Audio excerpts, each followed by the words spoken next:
Assalamualaikum warahmatullahi wabarakatuh. Pada kesempatan kali ini, saya akan membahas salah satu bidang kajian dalam morfologi. Nah, dalam morfologi itu ada 3 hal utama yang dibahas: fiksasi, reduplikasi, dan komposisi. Nah, pada kesempatan yang berbahagia ini, saya akan membahas bidang kajian yang ketiga, yaitu komposisi. Sebelum kita melangkah lebih jauh bagaimana itu jenis-jenis komposisi dan bagaimana proses pembentukannya, terlebih dahulu kita ketahui dulu apa itu komposisi.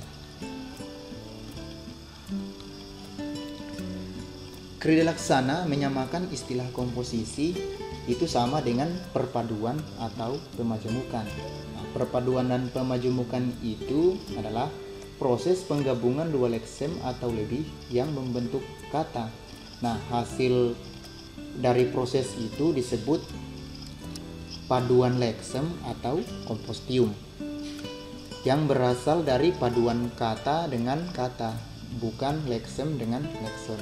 Jadi komposisi ini dibentuk oleh kata dengan kata.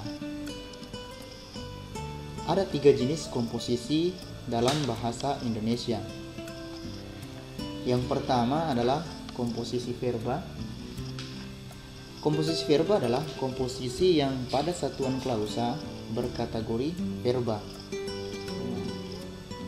Komposisi verba dapat dibentuk dari dasar-dasar verba tambah verba. Di sini menggunakan simbol V untuk verba, kemudian verba tambah nomina, N kapital untuk nomina, kemudian verba dengan adjektiva, adj untuk adjektiva, kemudian adverbia verba, adv itu untuk adverbia. Nah, contoh yang pertama, verba dengan verba itu ada duduk termenung, pulang pergi, gigit jari, membanting tulang, itu verba dengan nomina. Verba dengan adjektiva, lompat tinggi, lari cepat.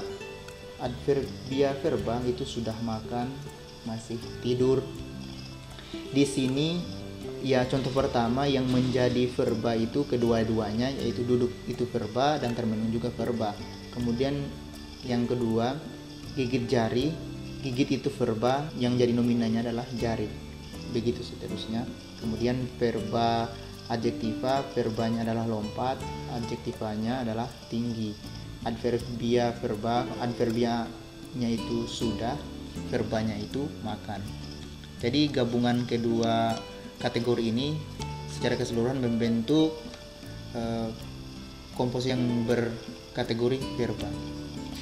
Yang kedua adalah komposisi nomina. Komposisi nomina adalah komposisi yang pada satuan klausanya berkategori nomina. Nah, komposisi nomina ini dapat dibentuk dari dasar nomina dengan nomina, seperti kakek nenek, meja kayu. Nomina dengan verba, meja makan, buku ajar. Nomina dengan adjektiva, guru muda, mobil kecil. Adverbia nomina, bukan uang, banyak serigala. Yang ketiga adalah komposisi adjektiva. Nah, komposisi adjektiva adalah komposisi yang pada satuan klausanya juga itu berkategori adjektiva. Nah, komposisi adjektiva ini juga dapat dibentuk dari dasar adjektiva tambah adjektiva, kemudian adjektiva dengan nomina, contohnya merah darah, keras hati, kemudian adjektiva dengan verba, contohnya takut pulang, malu bertanya. Nah, adjektiva adverbia dengan adjektiva, contohnya tidak takut, agak malu. Yang sini menjadi adjektivanya itu pada contoh pertama adalah tua dengan muda. Kemudian pada contoh kedua itu adjektiva nomina, yang menjadi adjektiva adalah merah, kemudian nominanya adalah darah. Kemudian adjektiva dengan verba, yang menjadi adjektivanya adalah takut dan verbanya adalah pulang. Dan yang keempat itu adverbia adjektiva, adverbinya adalah tidak dan adjektivanya adalah takut. Berikutnya saya akan menjabarkan tentang bentuk majemuk. Nah, istilah bentuk majemuk atau kompostium merupakan hasil penggabungan dua leksem atau lebih yang menjadi satuan leksikal baru, yaitu gabungan kata berupa gabungan bentuk dasar. Nah, istilah majemuk bentuk gabungan ini terdiri dari 3 bagian. Yang pertama, bentuk bebas dan bentuk bebas. Nah, bentuk bebas ini dan bentuk bebas itu, kedua-dua katanya itu dapat berdiri sendiri, dan kata-katanya belum mendapatkan penambahan afiks, belum mengalami proses afiksasi. Contoh, garis lintang, masa depan. Kemudian yang kedua adalah bentuk bebas dan berafiks. Nah, contoh bentuk bebas dan berafiks ini itu salah satu katanya itu sudah mengalami proses afiksasi. Contohnya itu sistem pencernaan tertangkap tangan. Nah, bentuk bebasnya itu adalah sistem, sedangkan bentuk berafiksnya itu adalah pencernaan. Begitupun tertangkap tangan. Tertangkap tangan adalah bentuk berafiksnya, sedangkan bentuk bebasnya adalah tangan. Kemudian gabungan antara bentuk berafiks dengan berafiks. Nah, kedua katanya ini sudah mengalami proses afiksasi. Contohnya kesehatan lingkungan, kemudian perawatan kecelakaan. Jadi kedua kata ini sudah mengalami proses afiksasi. Yang B adalah bentuk bebas dan terikat.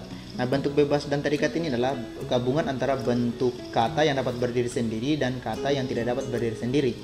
Artinya dia mendapatkan bantuan dari kata lain sehingga mempunyai makna. Nah, contohnya itu di sini bentuk terikatnya itu adalah adi, sedangkan bentuk bebasnya itu adalah karya.